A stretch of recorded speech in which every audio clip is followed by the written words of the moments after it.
Buenas tardes, hermanos. El Señor les bendiga.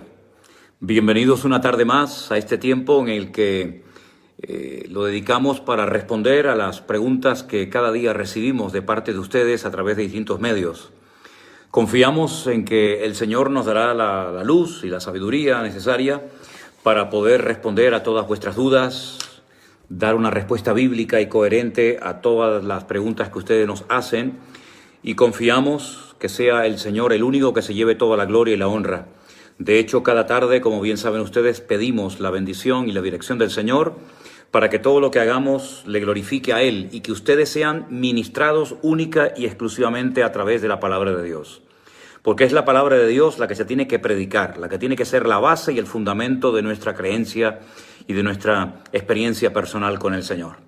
Por lo tanto, yo les animo y les pediría a todos ustedes que se unan a mí y hagamos una oración juntos para pedir la bendición del Señor para este tiempo que para mí es muy importante y que está haciendo mucho bien a tantas personas que durante años han vivido en un limbo espiritual y en una situación donde la palabra de Dios no era lo básico y lo fundamental en sus vidas, pero que gracias al Señor estamos escuchando y recibiendo cada día muchos testimonios de muchos de ustedes que nos dicen que están volviendo al Señor, que se están reconciliando con el Señor, que están volviendo a tomar la palabra de Dios en serio, y eso es algo que nos da muchísima alegría. Así que vamos a orar, ¿les parece? Padre Celestial, te damos muchas gracias en esta tarde, Dios mío, por este privilegio que nos das de nuevamente estar juntos. Te pido, Señor, que este tiempo para dar respuesta a tantas preguntas que recibimos cada día sea un tiempo de bendición, que edifique, que cambie, que transforme vidas y que verdaderamente, Señor, nuestra vida, nuestra relación contigo esté basada en tu palabra y en una experiencia genuina y personal contigo. Que sea tu Espíritu Santo el que nos ilumine y nos dé la sabiduría necesaria para que, Señor, podamos responder correctamente a cada persona según su necesidad. Y pedimos que tu nombre sea glorificado en este tiempo, en el nombre bendito de Jesús. Amén y amén. Mis queridos hermanos, las consecuencias de haber dejado al Señor, de haberse dejado de congregar y volver a lo que llamamos vulgarmente el mundo, dar marcha atrás, es tremendo, ¿no? A veces hay personas que cuando quieren volver al Señor, pues son tantas cosas las que tienen que dejar, cosas que no tenían nunca que haberte complicado la vida, cosas en las cuales nunca tenías que haberte enredado. Pero lamentablemente las consecuencias de apartarnos de los caminos del Señor muchas veces son terribles.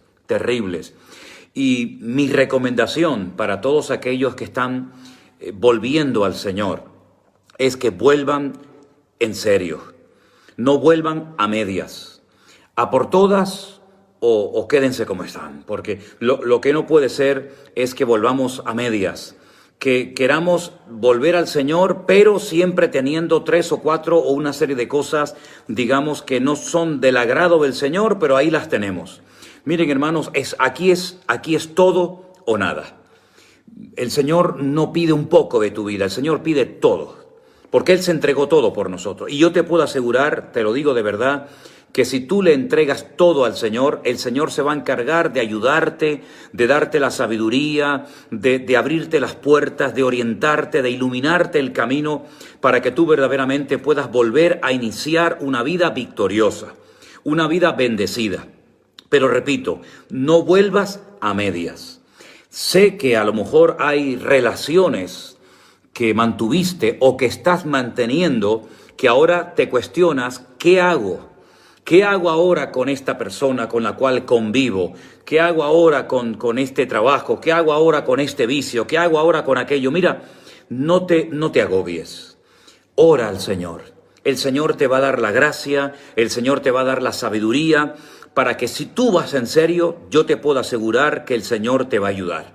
Así que lo que tienes que pedir al Señor es mucha sabiduría, mucha fortaleza para que te dé el valor de ser radical. En Cristo hay que ser radical. No se puede vivir una vida cristiana a medias tintas. Hay que ir en serio. Hay que tomarse en serio la relación y el compromiso con el Señor. Y a todos aquellos que están volviendo a los caminos del Señor, que quieren dejar el pecado, que quieren poner su vida en orden, yo te animo a que sigas adelante. Tal vez sufrirás, tal vez recibirás menosprecio, crítica o burla, pero da igual. Si tú vas en serio con el Señor, yo te puedo asegurar de que el Señor te va a bendecir y te vas a dar cuenta de que se pierde más por vivir en desorden y no estar en serio, alineado con el Señor, que por querer vivir una vida cristiana en santidad y en obediencia absoluta al Señor. Así que ánimo, adelante, que el Señor, si ya ha tocado tu corazón para que vuelvas a Él, estás en el buen camino y el Señor te va a ayudar y el Señor te va a bendecir. Si tienes a un hombre, una mujer a tu lado que te enredaste con él o con ella cuando te apartaste de los caminos del Señor, ora por él. Ora para que también él o ella vuelvan al camino del Señor, para que conozcan a Cristo a través de tu vida. Y no pretendas, no quieras arreglar todo en 2 días. Tienes que tener paciencia, pero en lo radical, en lo fundamental, tienes que ser muy radical. Tienes que ir en serio con el Señor, que el Señor vea que verdaderamente te estás tomando en serio el hecho de querer volver a sus caminos, y el Señor te va a bendecir, te lo aseguro. Y me gustaría que nos comunicaras y que nos compartieras todas las bendiciones y todos los progresos que estás viendo a raíz de haber decidido volver otra vez a los caminos del Señor. Que Dios te ayude y te dé muchísima fuerza. Yo sigo orando y pidiéndole al Señor, y pido que ustedes también lo hagan conmigo, todos los que amamos al pueblo de Israel, para que pronto Israel anuncie al mundo de que, a pesar de que hay más de 100 grupos tratando de conseguir la vacuna cuanto antes, yo oro y le pido al Señor que sea Israel el primer país, la primera nación. Ya están anunciando que han desarrollado anticuerpos realmente efectivos contra el famoso coronavirus. Pero hay que orar para que Israel sea el primer país que descubra la vacuna contra el coronavirus. ¿Y saben por qué? Porque Israel ha sido un país muy criticado. En los medios de comunicación, por lo menos en España, que son totalmente anti-judíos, pues se han dicho muchas veces muchas mentiras. Estamos rodeados de medios de comunicación que manipulan las noticias, y muchísima gente habla despectivamente mal de Israel y no han salido ni del barrio donde viven. Fíjate lo que te digo. A veces hay personas que dicen cosas de Israel cuando no saben absolutamente nada de la realidad del pueblo de Israel. Pero Dios puede hacer un milagro permitiendo que ese pequeño país pues haga que todo el mundo mire hacia él y reconozcan que Dios está con ese pueblo, y que tengan que pedir ayuda a ese pequeño país que tanto cuestionaron, que tanto criticaron y persiguieron. Pero confío de que no solamente el Instituto Biológico de Israel, que gracias al Señor ha descubierto ya unos anticuerpos tremendamente efectivos contra el coronavirus, sino que pronto puedan anunciar al mundo entero de que Dios les ha dado la sabiduría y la gracia de poder descubrir una vacuna efectiva. Espero y confío de que así sea. Permítame pedirles un favor. Miren, estamos desbordados con tantos mensajes, sobre todo por Facebook, por YouTube. Les vamos a pedir, por favor, que todos los mensajes, que todas las preguntas las envíen a los correos de la congregación, a los correos de la iglesia. Están en nuestra página web, los pueden encontrar, ¿verdad? Nuestra página web es www.mividanueva.org. Y por favor, todas las preguntas, todos los comentarios, diríjanlas a los correos, porque hay hermanos que están ahí pendientes de vuestras preguntas, de vuestros correos, y entonces si podemos canalizar todo en una misma dirección sería extraordinario. Siempre teniendo en cuenta en el asunto, poniendo si es una donación, si es una gratitud, si es un testimonio o simplemente un saludo, ¿de acuerdo? Gracias por vuestra colaboración. Sí, me gustaría también decir, antes de dar lugar ya a responder algunas preguntas, que observo que noto que hay muchos creyentes que viven con miedo, con un temor a cosas que no son reales. Hermanos, vivimos en la libertad gloriosa de los hijos del Señor. No tenemos que estar asustados, que si las maldiciones, que si el tema del diezmo, que ya hemos hablado tantas veces en estos días, que si los pecados del pasado. Hermanos, de modo que si alguno está en Cristo, nueva criatura es. Las cosas viejas pasaron y aquí todo es hecho nuevo. Ahora pues ninguna condenación hay para los que están en Cristo Jesús. Vivan en paz, vivan tranquilos, no vivan con temores, con angustia, con nerviosismo. Echen toda vuestra ansiedad. Si tienes tendencia a la ansiedad, al miedo, al estar siempre preocupado, a pensar que tienes algo malo, que te va a ocurrir algo malo, por favor, entrégale cuanto antes todo eso al Señor, para que el Señor te enseñe a vivir en paz, a disfrutar de tu relación con Cristo. Hermano, no hay nada más maravilloso que haber conocido al Señor. No hay nada más precioso en esta vida que tenerlo a Él en nuestros corazones. Por lo tanto, hermano, no tengamos temores ni miedos, que si los demonios, que si el diablo, que si las maldiciones. Por favor, hermano, un verdadero creyente maduro y que tiene una relación diaria y permanente con el Señor, no tiene que vivir con estos temores, no tiene que vivir con esta inseguridad. Nosotros tenemos que vivir en victoria porque la victoria está con nosotros y es Cristo. Nosotros tenemos que vivir en paz porque la paz es Cristo y está con nosotros. Por lo tanto, hermano, yo les pido que oren al Señor. Echad toda vuestra ansiedad sobre Él porque Él cuida de vosotros. Él guardará en completa paz a aquel cuyo pensamiento en ti persevera, por cuanto en ti ha confiado. Así que, hermanos, por favor, no estén angustiados ni preocupados, porque el Señor, nuestro Dios Todopoderoso, está con nosotros. Y si Él está con nosotros, ¿quién contra nosotros? Así que vamos a disfrutar de nuestra relación preciosa que tenemos con el Señor. Bueno, doy paso a la primera respuesta. Me están preguntando, porque hay dos citas, y es verdad, una cita sería, para los que toman nota, Josué 10, versículo 13, repito, Josué capítulo 10, verso 13, y la otra cita sería 2 de Samuel 1, 18. En esos textos se menciona al libro de Yashar, Jaser, como dice en español, pero realmente el nombre hebreo es Yashar. Yashar significa recto. Bueno, pues se considera este libro el otro Génesis, pero no está en la Biblia. Yo no puedo opinar mucho sobre este libro porque no lo he leído.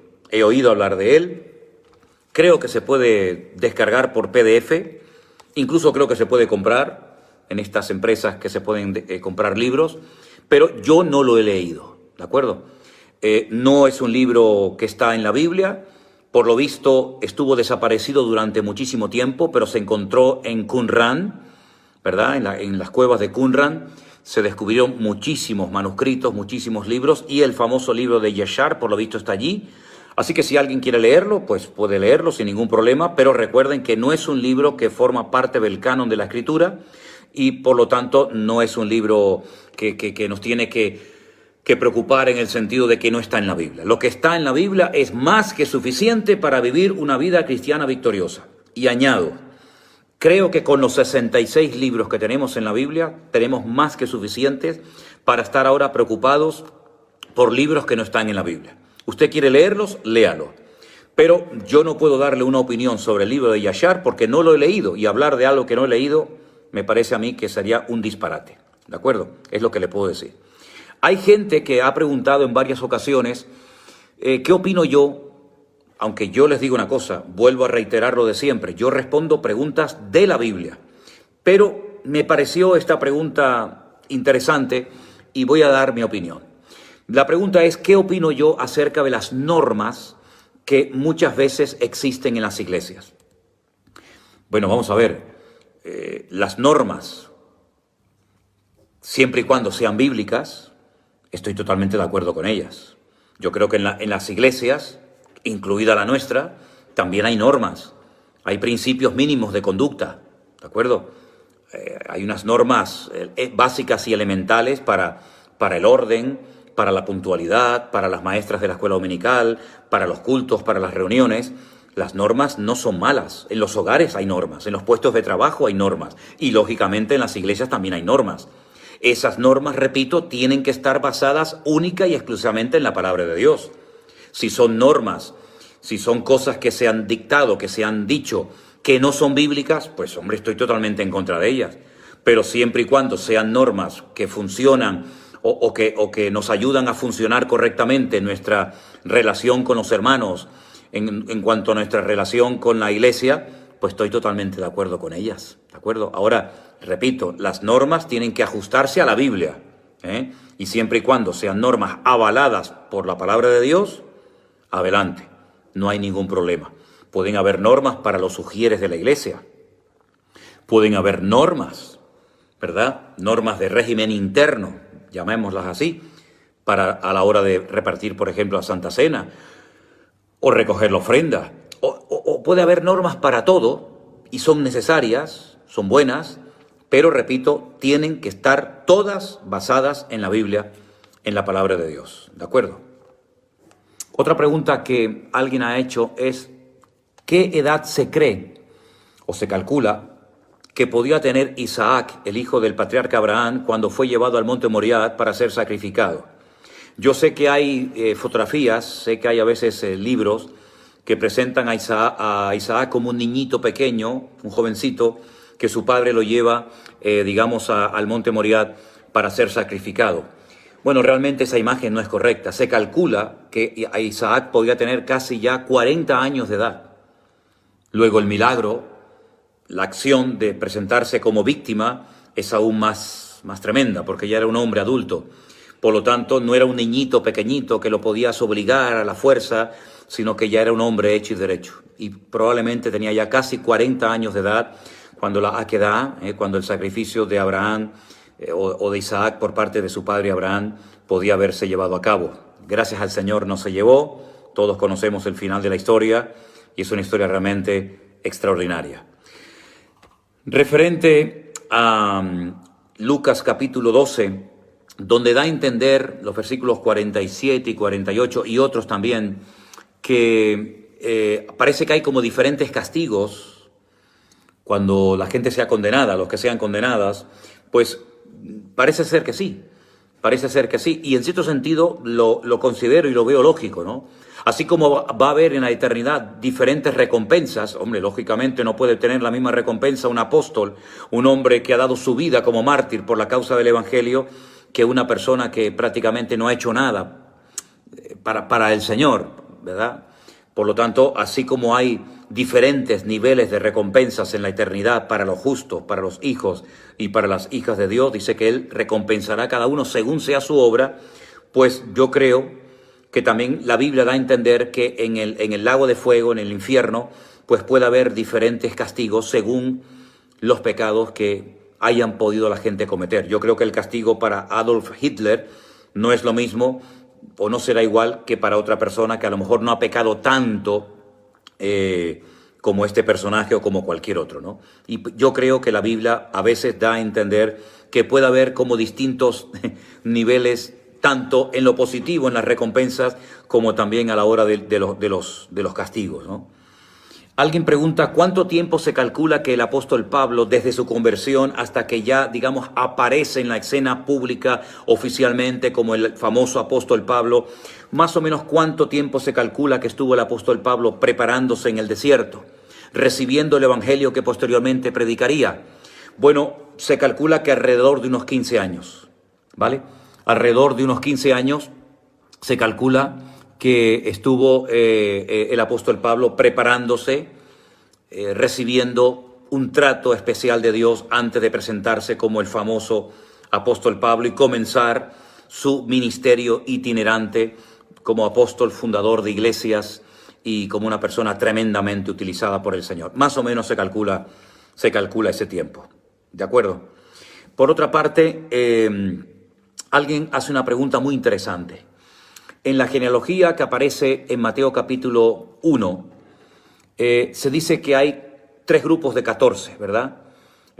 14, 14 y 14, pero parece ser que hay como un pequeño fallo y en un grupo aparecen 13. Y es que sería muy interesante que se leyera en Jeremías, la persona que hace la pregunta, Jeremías capítulo 36, sería muy interesante que leyera ese pasaje, porque ahí aparece un nombre que debería de haber aparecido en la genealogía de capítulo 1 de Mateo, y es el nombre de Joacim, el rey que quemó, el rey que primeramente cortó con un cortaplumas y posteriormente quemó en el fuego la profecía que el profeta Jeremías le había mandado. Entonces, así como él borró, como él rompió la palabra, Dios borró su nombre de la genealogía y sería el número 14, el que falta. Pero son 14, 14 y 14. En total, 42 generaciones. ¿De acuerdo? Bien, paso a responder a otra pregunta. Algunos preguntan sobre el tema de la metafísica. Vamos a ver.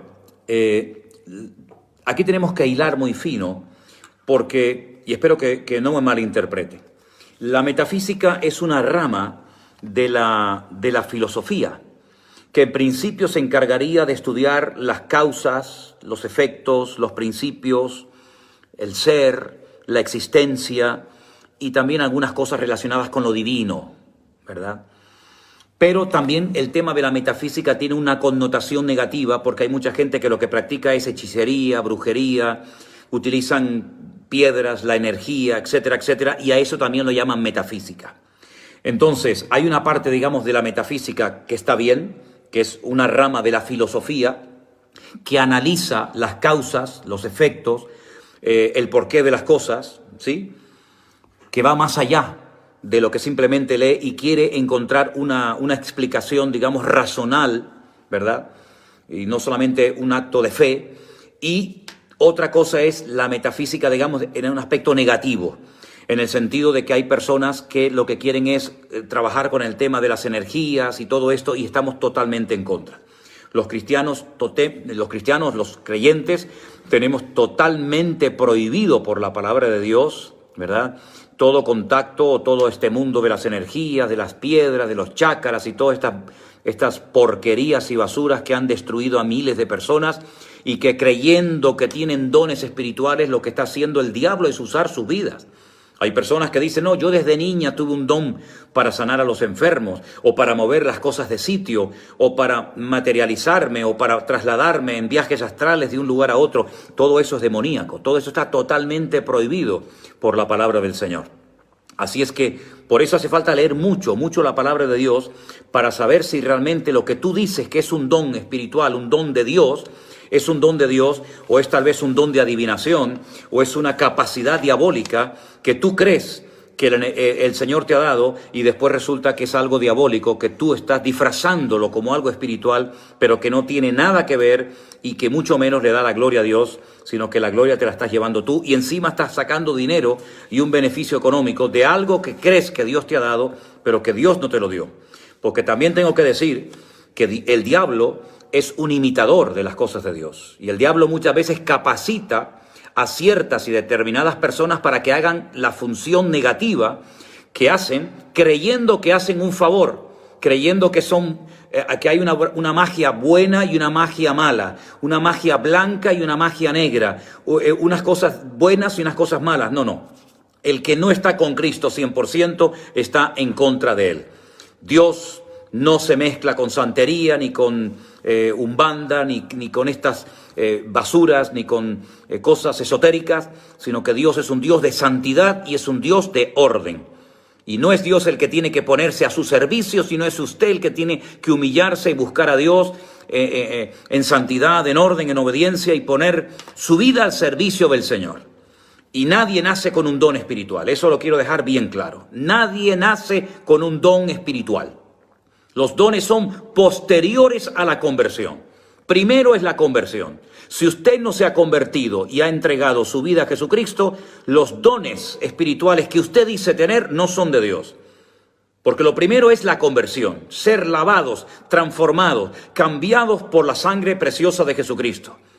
Pedirle perdón por nuestros pecados, confesar que somos pecadores, recibirle a Él como Señor y Salvador de nuestra vida y luego vendrán el tema de los dones, el que Dios nos use, los ministerios, etcétera, etcétera. Pero no crea que usted ha nacido con un don y no hace falta aceptar al Señor, porque eso es rotundamente falso.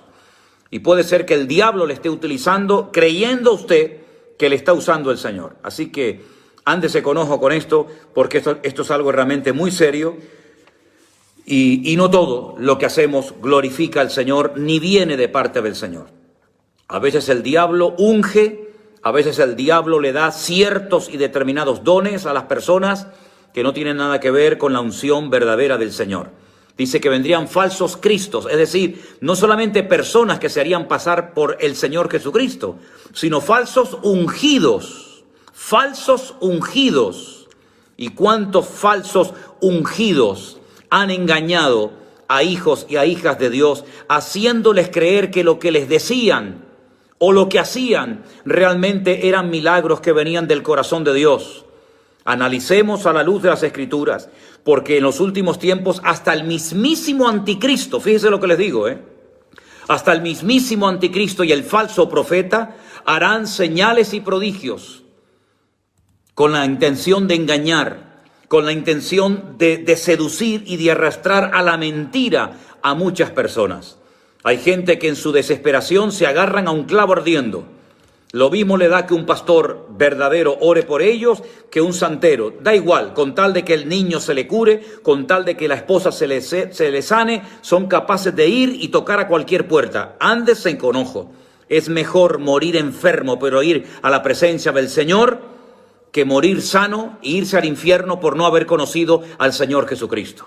Es mejor estar enfermo, pero con el respaldo y con la bendición del Señor, si el Señor así me quiere tener un tiempo, o llevarme a su presencia, que recibir una supuesta sanidad, pero que no viene de Dios, sino viene del enemigo. Así que no mezcle mentiras con verdades. No mezcle santería, brujería, horóscopo con evangelio, porque al Señor no hay que mezclarlo con nada ni con nadie. No vaya por la mañana o el fin de semana al santero y el domingo por la tarde al culto para que ore el pastor en su iglesia. Porque usted quiere que cualquier fuente, cualquier poder espiritual sane a su niño o le sane a usted, y usted está tratando de obtener un beneficio personal, y lo mismo le da que sea de parte de Dios o de parte del enemigo. Yo le recuerdo que hubo una niña, que hubo una chica, una jovencita, que por un espíritu de adivinación, no por un don espiritual dado por el Señor, sino por espíritu de adivinación, adivinaba una serie de cosas, hasta que el apóstol Pablo discernió que aquello no procedía del Señor, reprendió aquel espíritu de adivinación, y automáticamente se produjo un alboroto tremendo en la ciudad de Éfeso, y ustedes pueden leer toda esta historia en el libro de los Hechos, capítulo 19. Pero cuidado, porque a veces hay personas que se meten en las iglesias, óigame bien, gente que se mete en las iglesias como supuestos apóstoles, como supuestos profetas, como supuestos dones del Espíritu Santo, y no tienen nada que ver con el Señor. De ahí la importancia de que los líderes, los pastores, los ancianos, los responsables de la iglesia sean personas con un profundo conocimiento de la Escritura, de la palabra del Señor, y también, sobre todo, con discernimiento espiritual, con bastante discernimiento espiritual, porque si no, le pueden meter gato por liebre, ¿de acuerdo?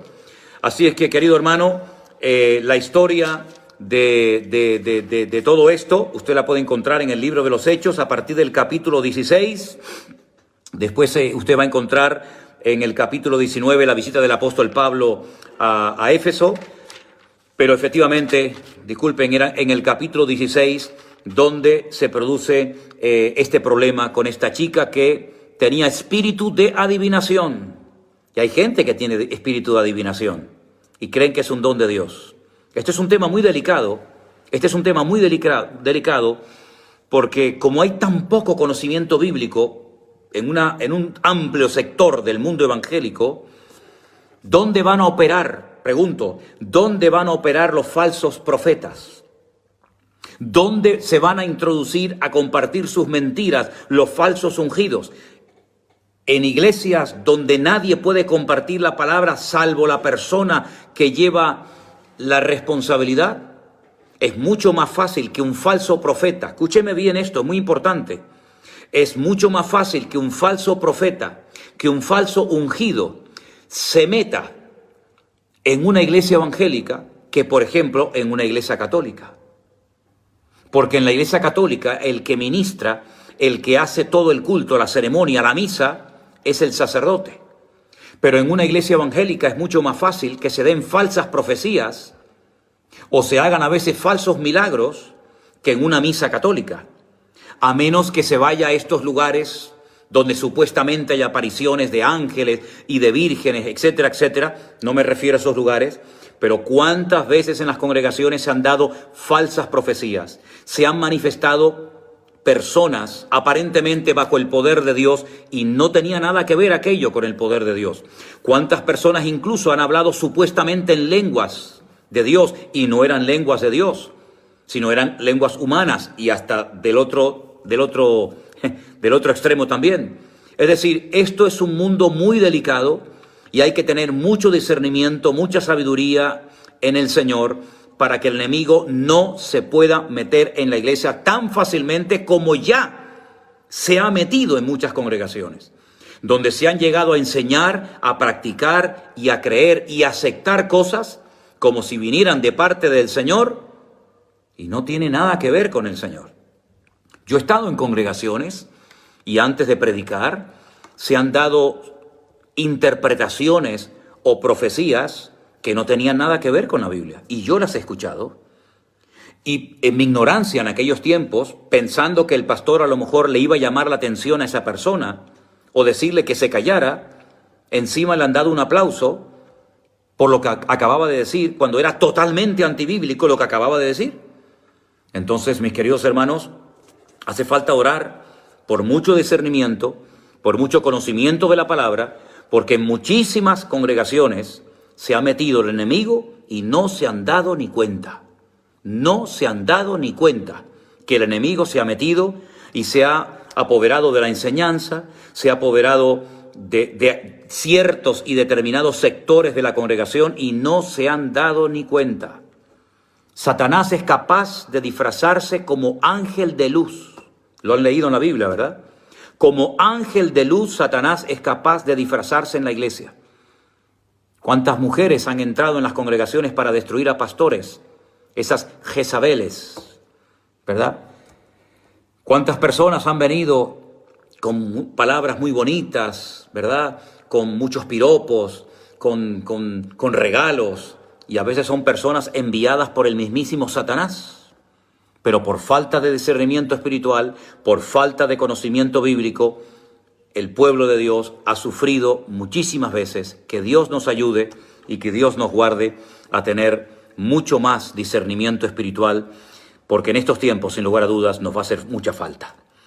Hermanos, siguen preguntando algunos de ustedes por la famosa semana 70 del profeta Daniel.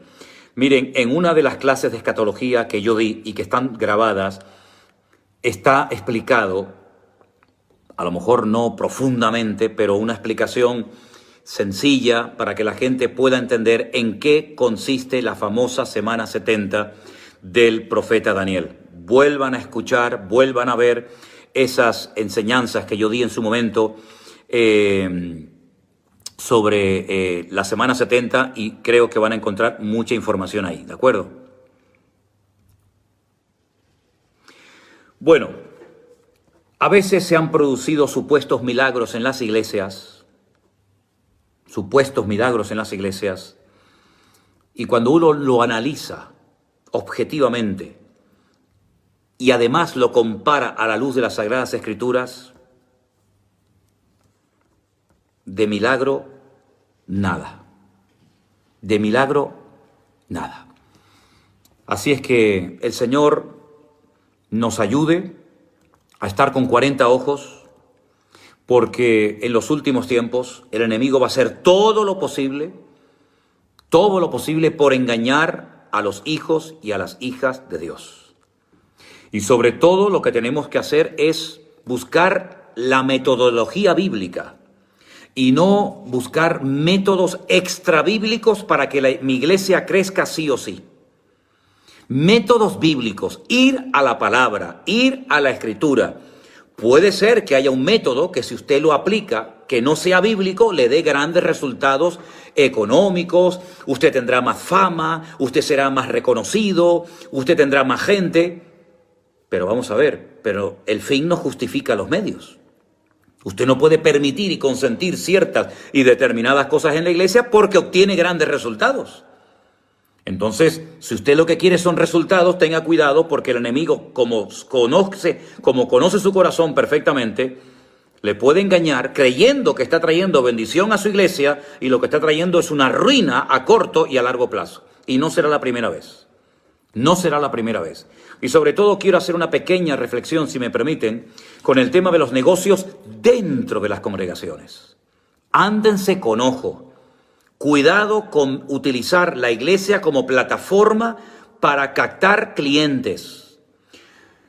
Cuidado con usar las ovejas para hacer negocios, para obtener ganancias deshonestas. ¿Y qué son ganancias deshonestas? Aquellas ganancias que se obtienen no por métodos bíblicos, sino por métodos humanos y carnales, que sí, efectivamente, traen resultados económicos, pero no son de Dios. Y yo vuelvo otra vez a decir lo que dije el otro día. Miren, una persona que Dios lo ha llamado al ministerio. Ahora tú tienes que preguntarte, ¿me ha llamado a mí Dios al ministerio, sí o no? ¿Quién te puso a ti de pastor? ¿Te pusiste tú o te levantó el Señor? Si a ti el Señor te levantó de pastor, tú no puedes enredarte en los negocios de la vida. Muy pocos, bueno, yo les voy a ser sincero, yo no he conocido nunca a ningún pastor. Seguramente los hay, pero yo personalmente nunca he conocido a ningún pastor que se metiera en los negocios y le fuera bien. No he conocido a ninguno. A lo mejor alguien me puede decir, bueno, es que yo sí he conocido. Bueno, me parece muy bien. Ahora, lo que yo sí puedo decir es que yo he conocido a unos cuantos pastores, vamos a poner 6 o 7, que se metieron en negocios y fue un desastre. Un desastre. Entonces, los negocios en la iglesia, con la gente de la iglesia, utilizándolos como si fueran nuestros peones, nuestros instrumentos para ganar dinero, me parece a mí que es algo terrible. Y lamentablemente esto ha ocurrido y me temo que seguirá ocurriendo en muchos lugares. Bueno, yo he visto que mucha gente escribía mientras yo hablaba y yo, discúlpenme que sea reiterativo, yo mientras ustedes me están hablando, yo no puedo leer las preguntas que ustedes me hacen. Sé que han entrado un montón de preguntas, pero no las puedo leer. Entonces, como no las puedo leer, las tendré que responder el viernes, porque saben que los jueves no tenemos este tiempo porque tenemos culto, tenemos una reunión. Entonces, he visto que han entrado muchas preguntas, pero yo no las he podido leer. Entonces, yo siempre digo, ¿por qué no tenemos la buena costumbre de esperar a que yo termine y diga, hermanos, ahora todos los que quieran preguntar algo, aprovechen ahora? Pero si usted pregunta y no para de escribir mientras yo hablo, yo no le voy a responder porque es que no veo la pregunta. Entonces, ahora alguien tiene alguna pregunta que hacerme y ahora yo voy a estar atento a la pantalla. Siendo los hebreos tan escrupulosos, ¿es correcto decir que Yeshua nació en un pesebre rodeado de animales? Es que los judíos no dicen eso. Los judíos no dicen que Jesús nació en un pesebre rodeado de animales. Eso lo dijo la Iglesia Católica, eso no lo dice la Biblia. Jesús no nació en un pesebre rodeado de animales. El Papa Ratzinger dijo que eso era mentira. Así es que Jesús no nació en un pesebre rodeado de animales.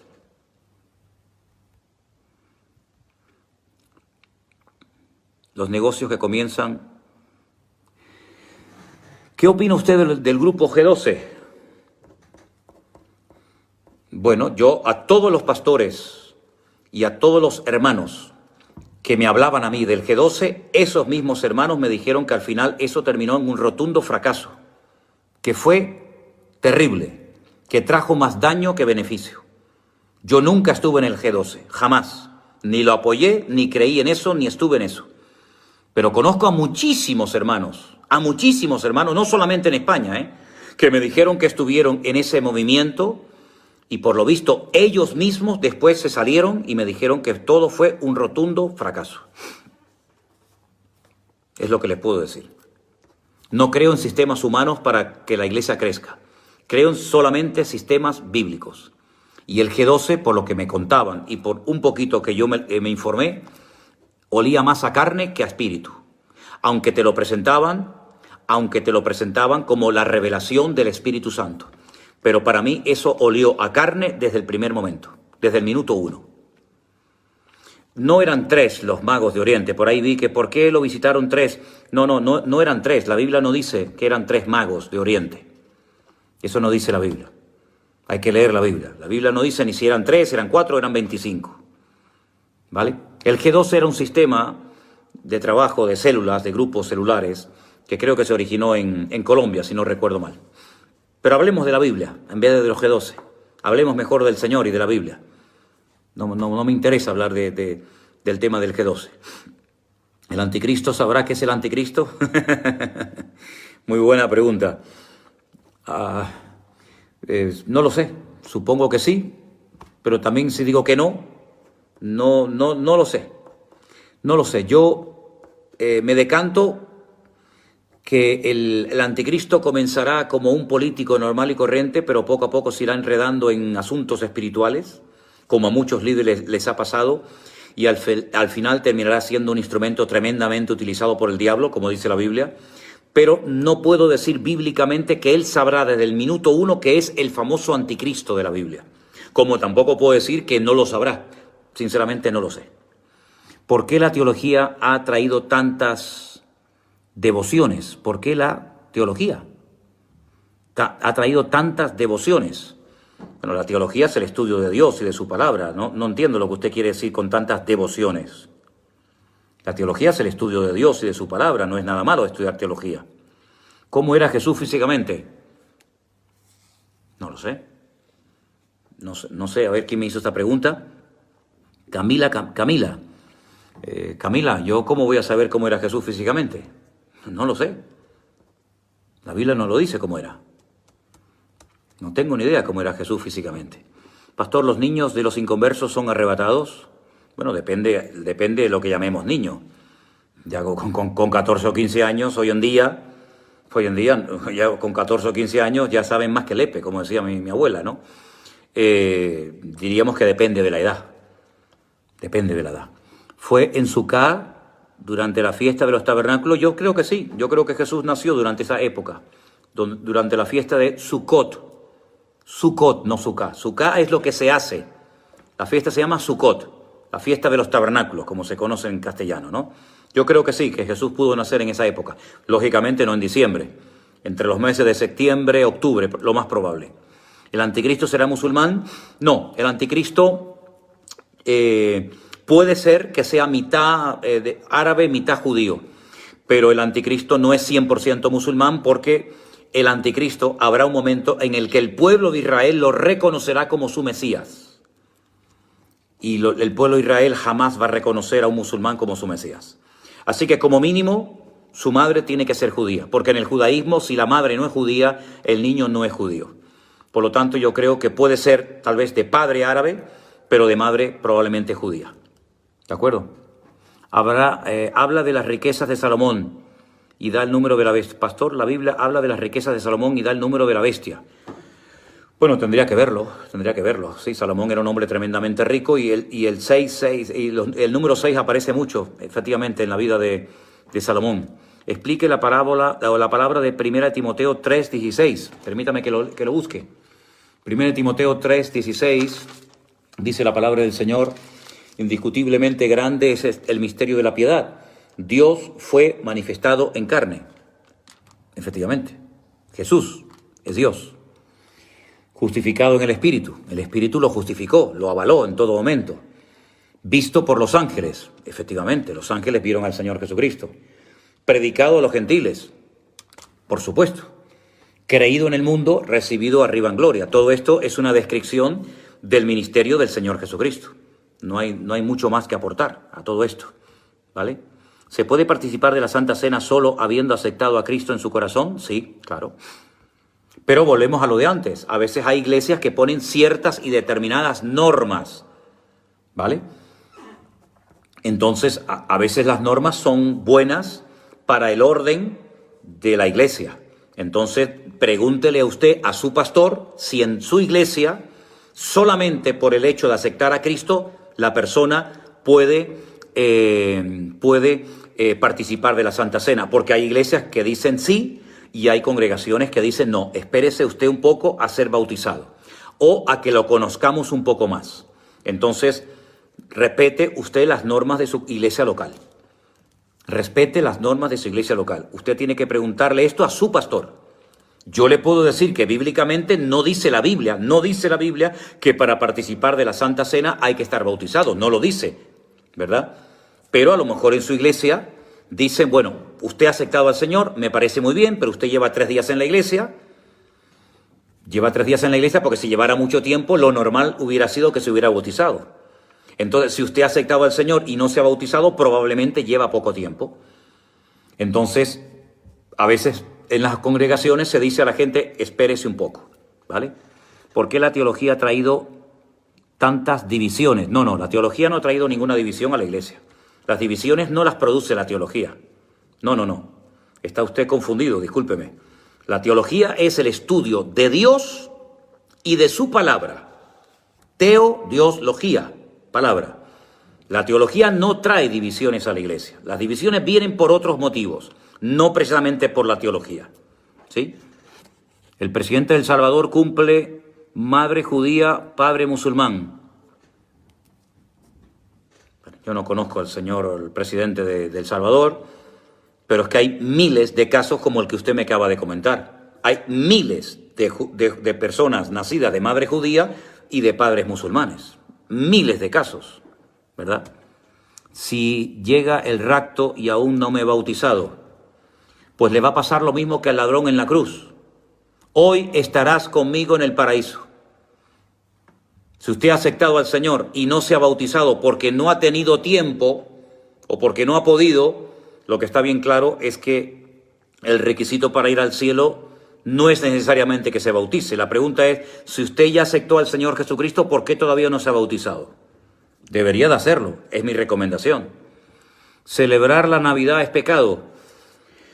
Bueno, yo creo que la Navidad nos da una serie de informaciones y de fechas erróneas. Entonces, yo creo que es bueno una vez al año recordar, por ejemplo, el nacimiento de Cristo y utilizarlo como nosotros hacemos en nuestro ministerio para invitar a gente inconversa que venga a nuestra iglesia a que oigan el motivo por el cual nació el Señor Jesucristo. Pero la Navidad en sí misma, con todo esto del arbolito y todo eso, yo sinceramente no la recomiendo a nadie. Ahora, pregúntale usted a su pastor, porque yo no sé cuál es la costumbre de su congregación. Jesús, Lucas 2:12, dice que Jesús nació en un pesebre. Lucas 2:12, vamos a ver.